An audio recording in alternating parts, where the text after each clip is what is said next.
Hey everyone! In this video, I'll include and break down some of the most popular postures in Vinyasa Flow. So this is a beginner's flow designed to get you used to and feeling more confident with this super popular style. I guarantee you'll be using these postures throughout your yoga journey. So let's get going and enjoy.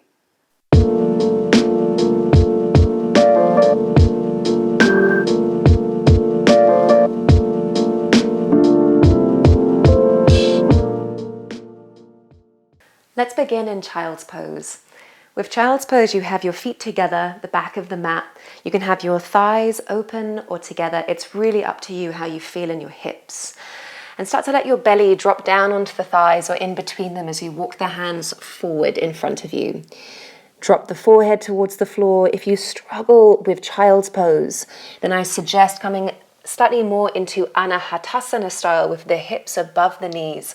Hands walk a little bit further forward, and you can always rest a prop. Maybe you've got a brick underneath the forehead instead. Take a moment here in this position, child's pose or the supported Anahatasana, and take a few breaths where you are. Big inhale through the nose, spread your fingers out wide, and a big sigh out through your mouth. And again.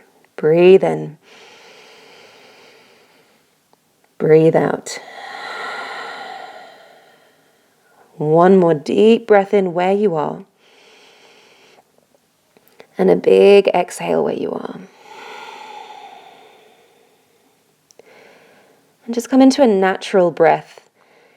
Notice how you're feeling in your spine and your hips, around the shoulders and the knees. And try and soften the forehead, relax the eyelids, the cheeks, the tongue, the jaw. And then you're slowly going to come up into all fours position. So if you're in that supported Anahatasana, remove the brick to the side and bring your hands underneath your shoulders and your knees underneath your hips. Tuck your toes, spread your fingers out wide, and I want you to really feel like you're trying to push the floor away. And with cat-cow, you drop your belly, you lift the head, and you tilt the tailbone up towards the sky and shine your chest forward. Exhale, you do the opposite. You tuck your tailbone under. You look underneath your belly. Push the floor away and try and separate the space between your shoulder blades. And repeat. Inhale, tilt the tailbone back up.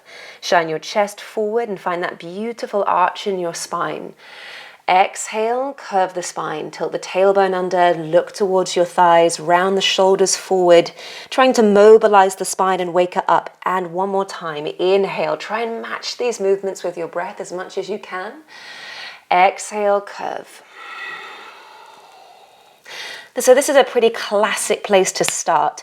You're then going to come into a neutral back, more of a tabletop style, and hold yourself here. You're not having to do very much, and just let your spine create its natural curves, just as they're meant to be. A little dip in the neck and in your lumbar spine. Tuck your toes, lift your knees, and start to press your bum back and up into downward facing dog. Now, downward facing dog is quite a strong pose, so I want you to keep your knees bent. Feet can go a little bit wider than a hip width if you need it to, and pedal your heels down one at a time. The real key here in downward facing dog is getting strong hands, because this requires a lot in the shoulders. You've got to push firmly away from the ground so that you don't carry the weight too far forward in the hands or the wrists. Straighten out the elbows if you can and really push. You'll find with your downward facing dog that the shoulders will come up towards the ears because they're over your head. And it's the natural thing that will happen to the body when we're in this position. Keep the knees slightly bent and try and tilt the tailbone a little bit further up towards the sky. Take another little breath in here in this downward facing dog as we establish ourselves working into the backs of the legs. And one more exhale out where you are. And we're going to come into some spinal rolls, coming forward into high plank and then rippling back into this downward facing dog. So as you inhale, claw your fingers into the floor and start to lead from the back of your heart and ripple forward. So the chest comes over the hands and the wrists. As soon as they come forward, you squeeze your bum, bend your knees again and ripple back into downward facing dog. Try and articulate your spine. And again, inhale, ripple forward. Use the whole length of your inhale to try and get yourself forward. And use the whole length of your exhale to bend the knees and ripple back into downward facing dog. One more time. I like to do things in 3 so that we can really find our flow with it. Inhale, forward. Exhale, ripple back. Find this downward facing dog once again. Keep the knees bent and try and breathe out through the back of the thighs so that the attention is really coming from the hamstrings. Keep the knees slightly bent. Press down your big toe mounds. And I want you to come forward again into high plank and hold yourself there. You're going to adjust your feet slightly. Can you squeeze the legs together? Push the ground away. Pull your navel and your lower ribs in, which means that the space between the shoulder blades separates a little bit more, so we create more protraction through the upper body. Now lower your knees down. And this modification of Chaturanga is so helpful, and you'll use it throughout the whole of your yoga journey when things get a little bit tiring or you just need to soften it a little bit. So with our Chaturangas, with the knees down, you bend your elbows and you're trying to bring your bum and your shoulders down at the same time in a level. When you lower your belly to the floor, point your feet, press the backs of your feet into the ground. You shouldn't have to change the hands too much. Inhale, lift your chest forward. Now try and drop the shoulders slightly further down the spine. Exhale, ripple your belly and your forehead towards the floor. Tuck the toes, press back into your downward facing dog. We're going to do that one more time. So that's a classic vinyasa. So sometimes we use that to describe that little fluid flow. And it kind of describes this infinity symbol. It looks like the infinity symbol if we were to draw it down. So inhale, we ripple forward. High plank, squeeze the legs together. Hold that there for a moment and then lower the knees down. Squeeze your bum. Exhale, bend the elbows, Chaturanga, belly to the floor. Point the toes, squeeze your bum. Inhale, lift your chest. This time, exhale, push back into a child's pose. Keep your shins on the floor and push your bum towards the heels. Relax the forehead to the ground. Take a big breath in through the nose and a big sigh out through the mouth. Slide your hands back towards your knees and your shins and come and sit up onto the shin bones so that your hips are on your heels. Take a moment with your hands on your thighs, and I just want you to roll the head from side to side. So what we're going to be doing in this next little section is a few of the key postures that I find are used in so many Vinyasa flows. And so many Vinyasa flows which vary in abilities. You've got postures that will basically go all the way from the back to basics, all the way through to super advanced. They come up all the time. So just keep the head moving, the neck moving, and the spine moving. So we'll set up the foundations here so that you get really comfortable or aware of the positions. So when you go into Vinyasa Flow classes or whatever style of yoga class that you do, you may feel a little bit more confident, like you've heard this before, that you've done this before. We're going to come back into our downward facing dogs. Walk your hands forward, tuck the toes, lift the hips, press back. So a very staple posture here is three-legged dog. You are going to lift your right leg up as high as you can. Point to your right toes. Now your supporting leg, your left leg, try and keep the knee, the left knee, slightly bent so that we can squeeze the left heel a little bit closer towards the ground. Now for most people, the heel may never touch the floor, and that's totally fine. That is just the way that the Achilles heel, your bones and your muscles and your tendons and everything else are made. So if you want to bend the knee to try and help squeeze that heel bone a little bit closer towards the floor, and that way we don't compromise in our spine.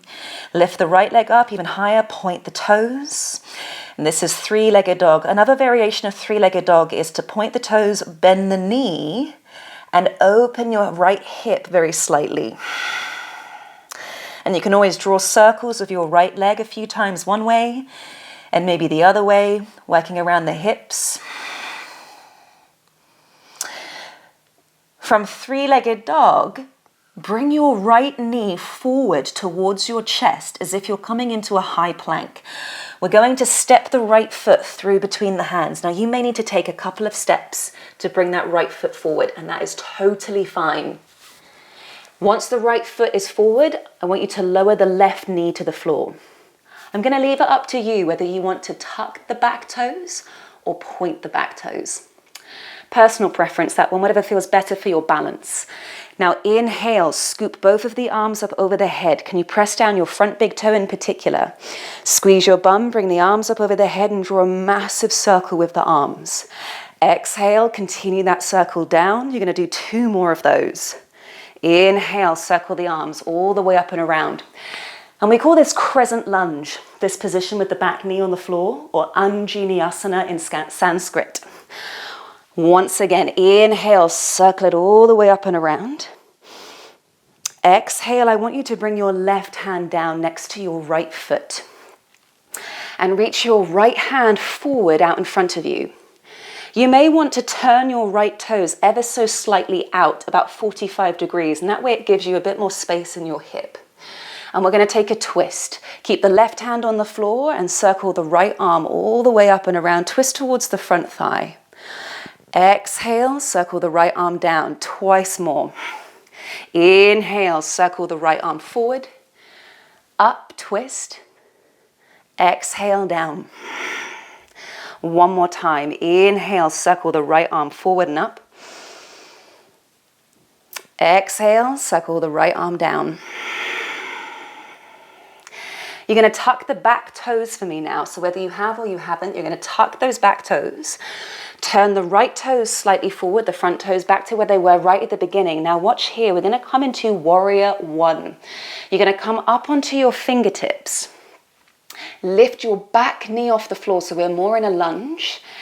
And then it's a little sneaky transition. Your back leg is going to step forward and slightly over to the left.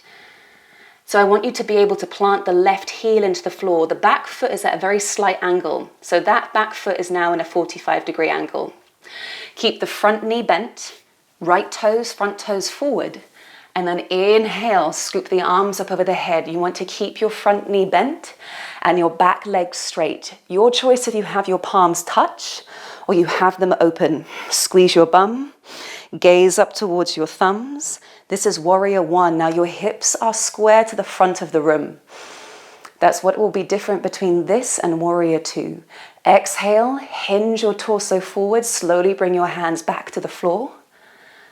And step your left foot, your back foot, even further down the mat and let your right leg meet it in a high plank.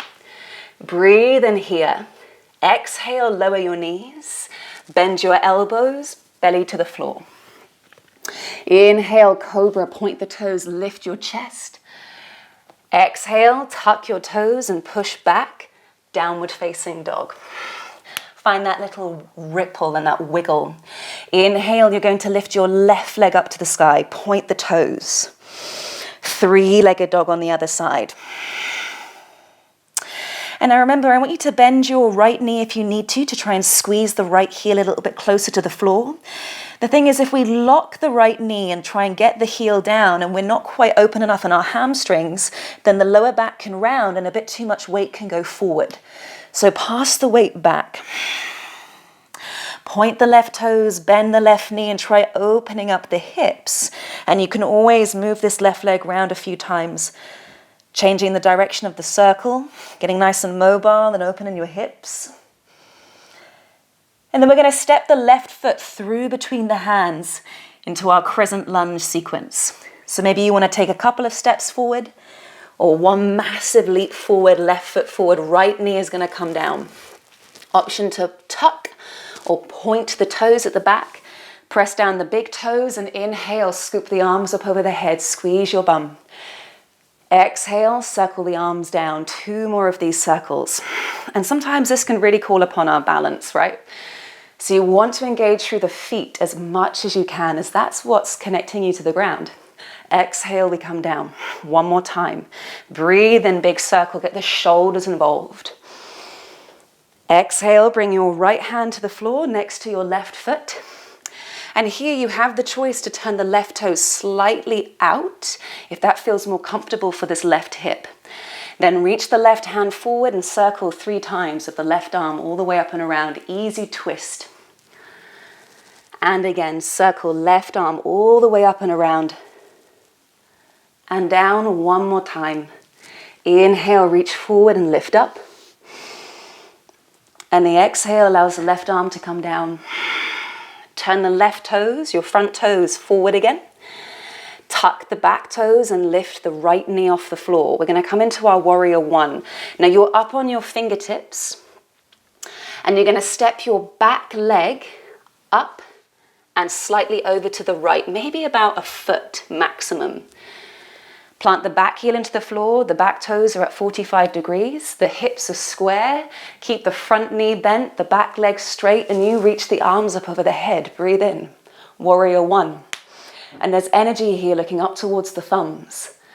Exhale, hinge the torso forward and let the hands drop down, frame the front foot.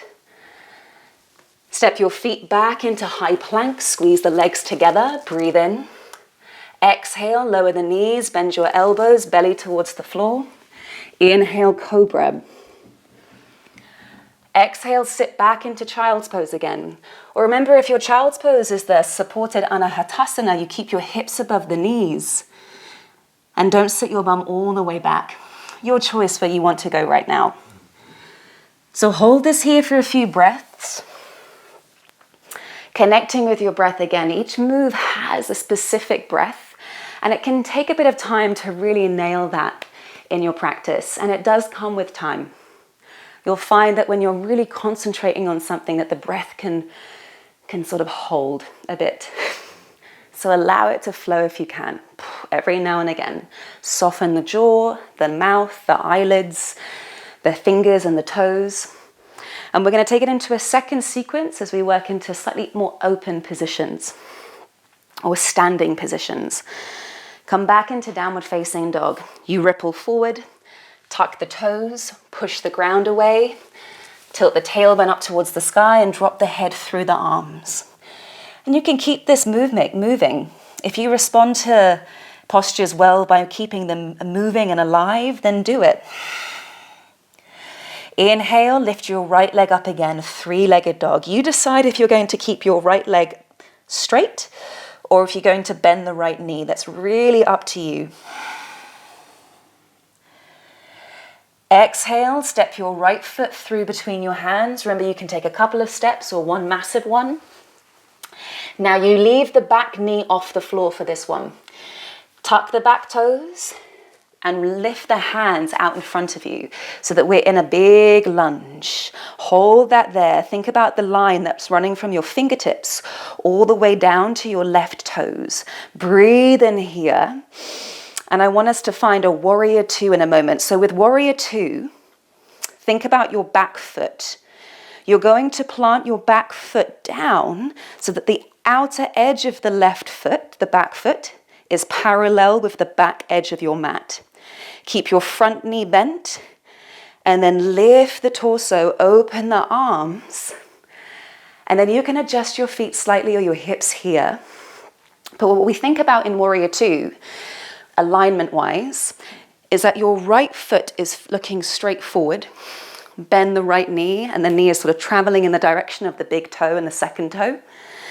And I want you to also think about, and you can always put your right hand to the outside of your right thigh. Think about pushing the thigh into the hand so that actually we activate the leg as much as we can rather than letting the knee sink inwards. So think about pressing the outside of the thigh into something.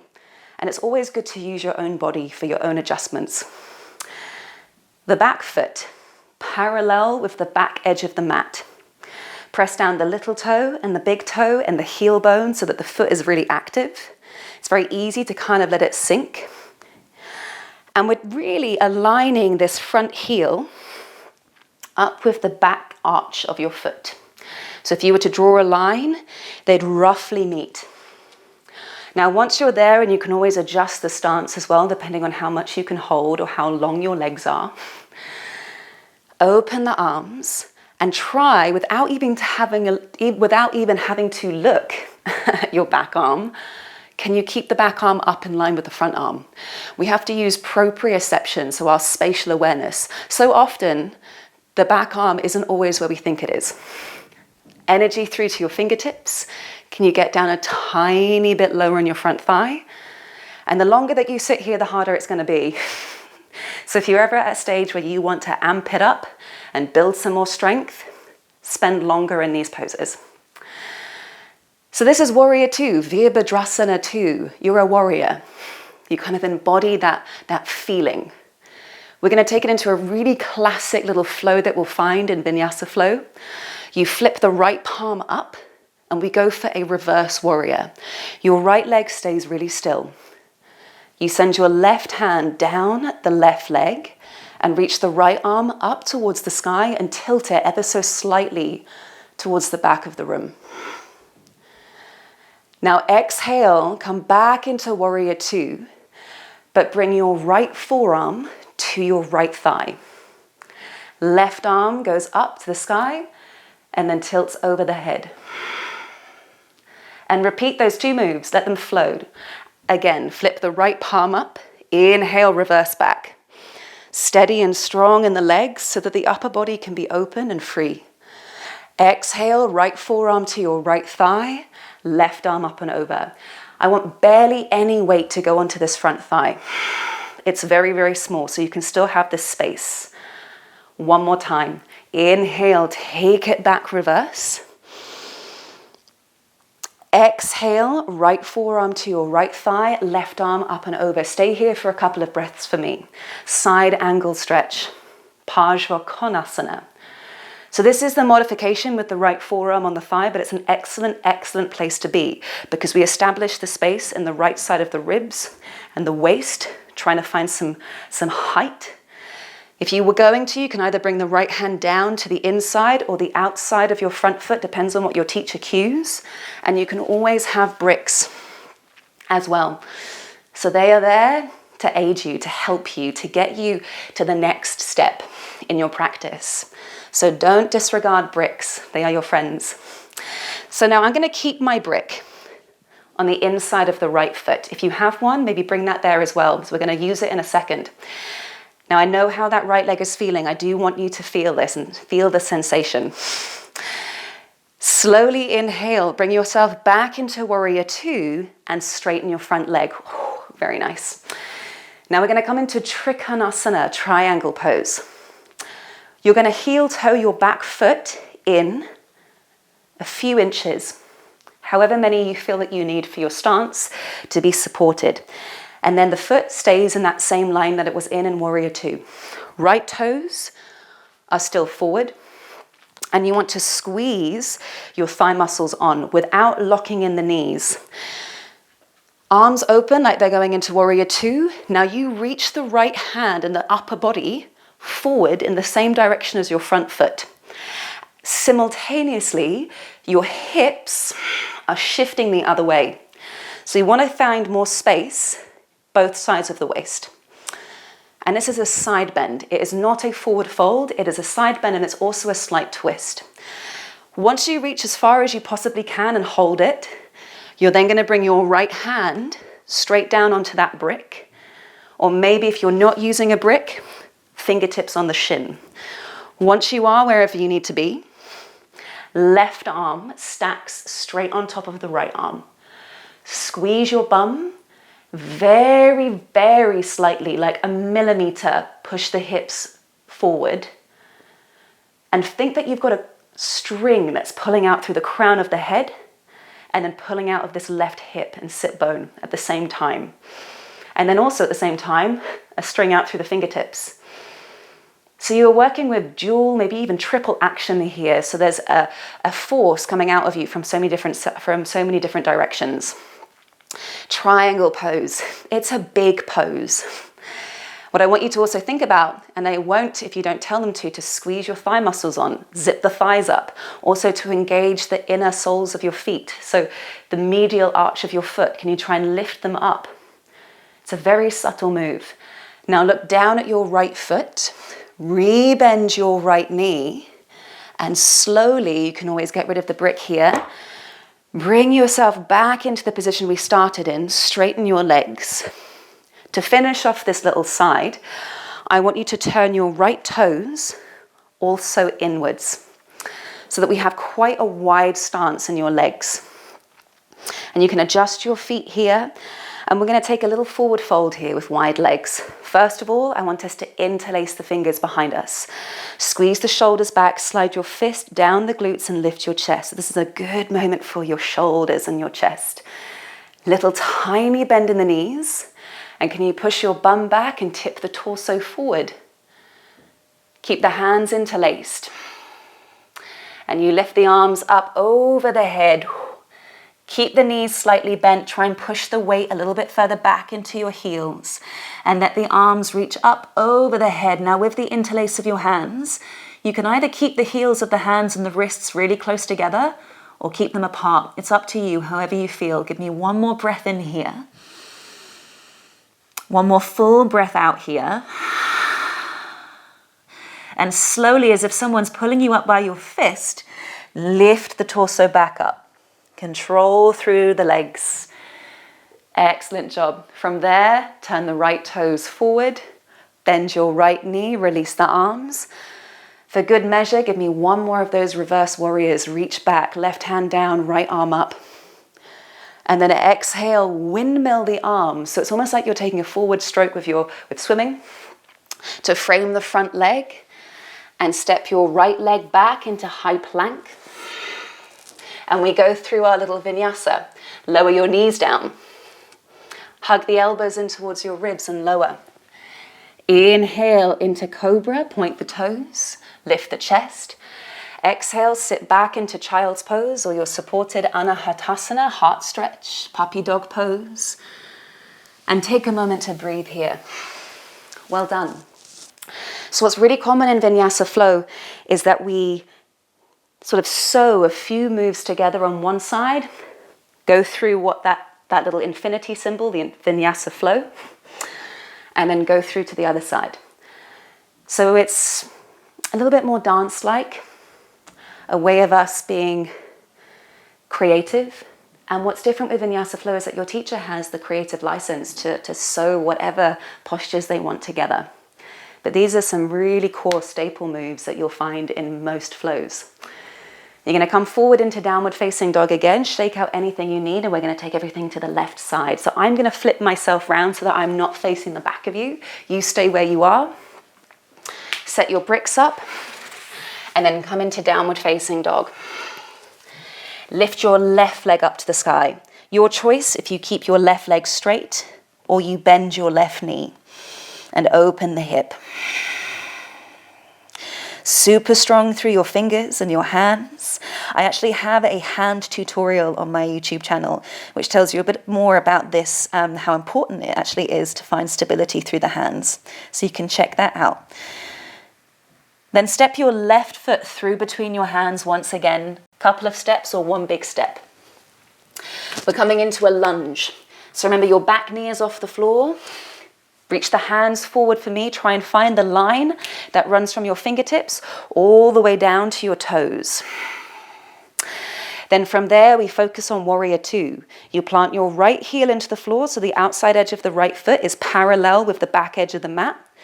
And then open the arms. Stay low with your front thigh. Adjust the feet if you need to. I'm all about a little wiggle to adjust and style it out.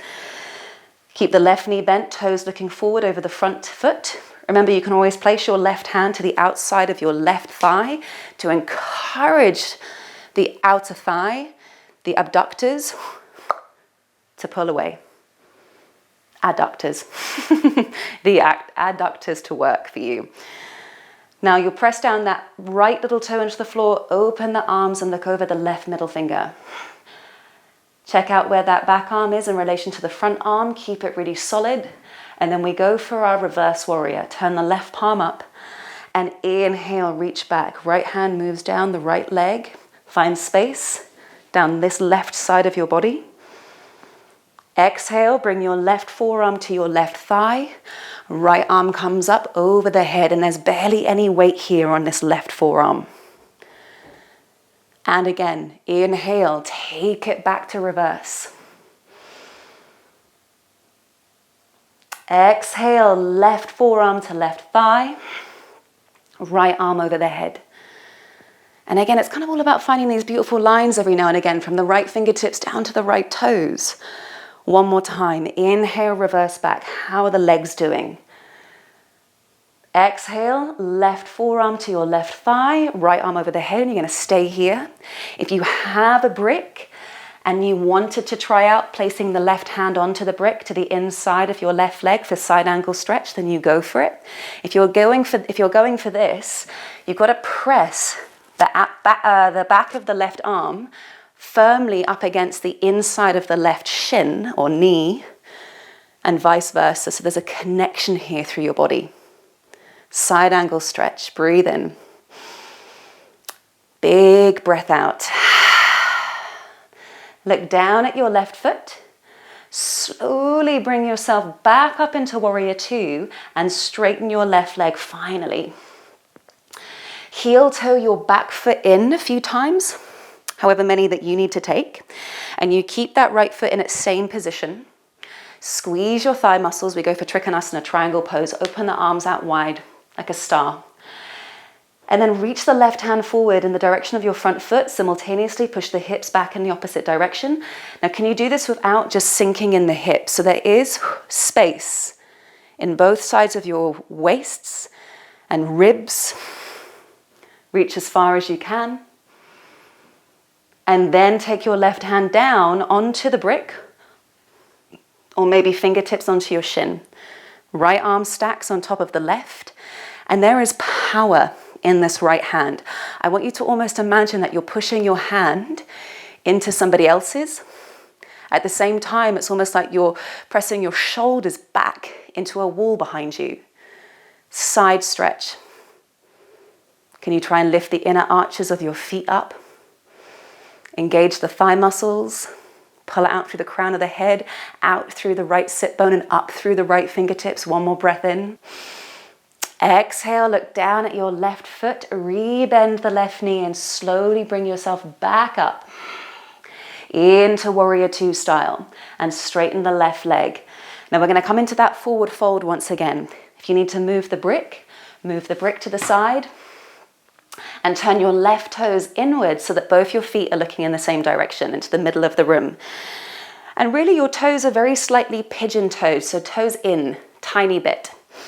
From there, again, you can interlace the fingers behind you, or you're welcome to keep the arms open, little tiny bend in your knees, push the bum back and tip the torso forward, slowly.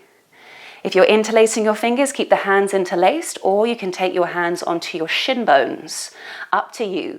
Interlaced hands, or hands around your shins, maybe even walk them a little bit further down to the ankles or the heels. Inhale, one more time, fully. Exhale, release. Next breath in, slowly you bring yourself up the way that you came down.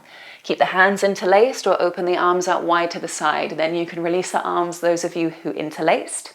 Turn the left toes forward once again. Give me one more reverse warrior. Bend your left knee, reach the left hand up. And then exhale, windmill the arms forward. Frame your front foot and step your left leg back. High plank, breathe in. Exhale, lower the knees, bend the elbows, belly towards the ground. Inhale, lift the chest, shoulders back. Exhale, child's pose. And you can always now slide your hands back to your knees and your shins so that you're sat on your knees or in a different position if that worked better for you. Roll the shoulders back. Check in with how the back is feeling, how the legs are feeling. And we're going to come down onto our bums now. So you can just shift the legs to one side, take your bum down, and plant the feet to the floor. So from here, a really quick little dip into Navasana, boat pose. So with Navasana, you take your arms out wide and turn the palms up towards the sky. Now keep your feet on the floor for me for the moment and squeeze your legs together, feet together. Can you lean your torso back maybe 10 degrees, maybe 20 degrees? You lean back and then lift your legs, squeeze the legs together, up at the same time. Point or flex your feet, it's up to you, but keep your legs squeezing together. Now, if you found that when you lifted your legs, you completely dropped in your belly and your back, then keep the feet on the floor. What I actually suggest is pointing the toes and just keeping the big toes on the ground so that then we can sort of build ourselves up to lifting the feet off the floor. So this is Navasana. Give me one breath in, boat pose.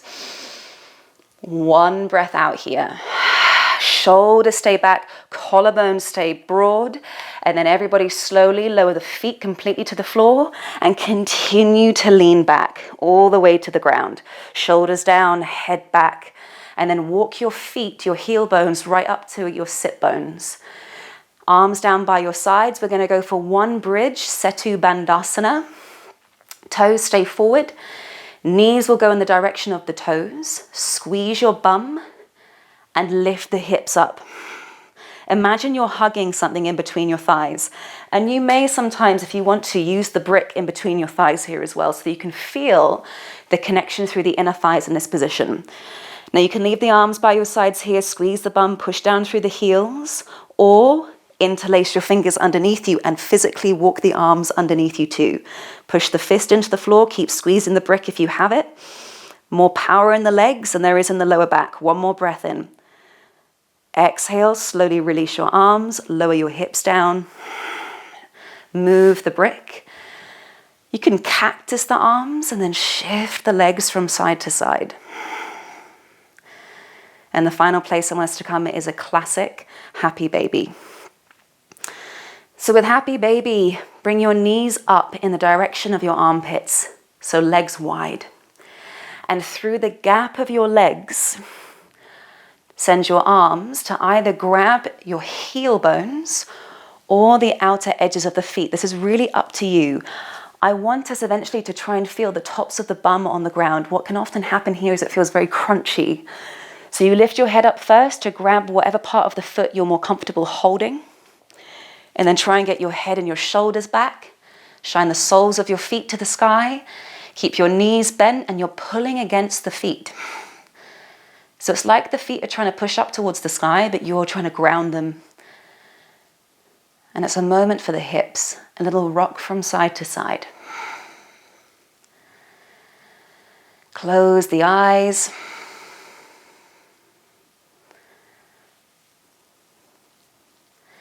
And then the final place that we're going to go is our Shavasana.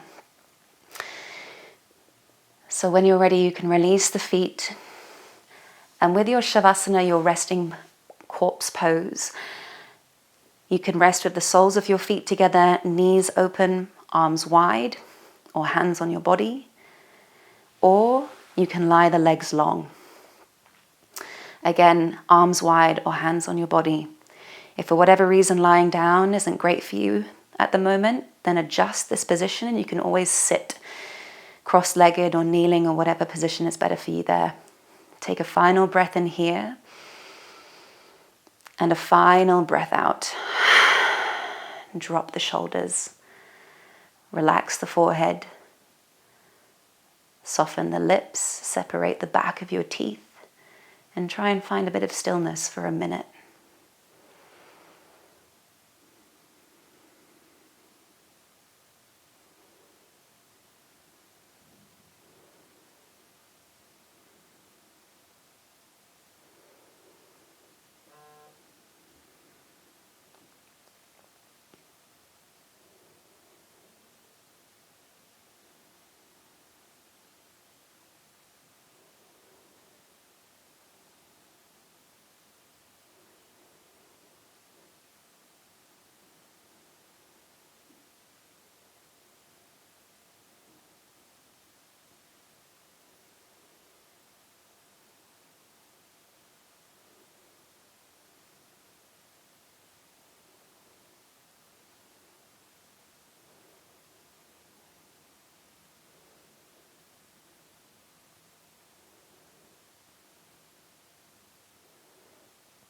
And then begin to rest your awareness in the flow of your breath. And rest your awareness in the whole of your body just as it is. Start to move your fingers and your toes. Allow the senses to come back to you. And then inhale, reach the arms up over the head. Exhale, hug your knees into your chest. And you're either going to rock over to one side or you can rock all the way up. It doesn't matter. But eventually you'll come into a seat to finish your practice in the middle of the mat. Take a moment. You can have your hands on your thighs, maybe on your belly, your heart, or palms together. Take a moment here to honestly bow to your practice, to what you're going through, this journey, this process. And it honestly is a lifelong one, not something that just happens overnight or is accomplished and that's it. It grows with you. So take a final breath in together here and a final breath out. Namaste. Thank you for joining me, yogis. I hope you enjoyed and a few things were made clearer or clear to you today. Please get in touch with any questions that you may have and I'll be here to answer them for you. So please like, share, subscribe and tell your friends. I would really appreciate it. Thank you. Have a wonderful day.